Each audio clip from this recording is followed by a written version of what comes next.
started flying with the Military Aviation Museum back in 2004, and I usually test fly most of the new airplanes that we get that come along.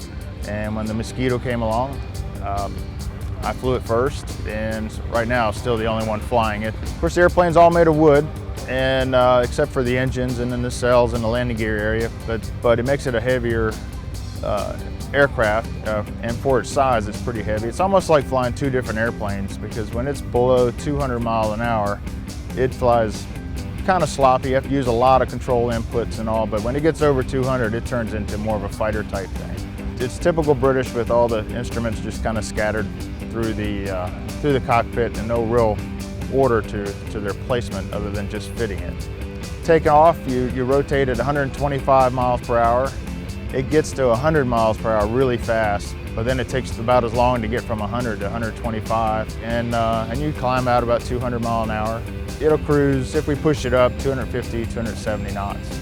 Landing is kind of, it can be like a brick. You can't really be too high and too fast. You pull the power back, it's going to come down, and it's going to slow down pretty quick. So you pretty much have to kind of drive it in from high.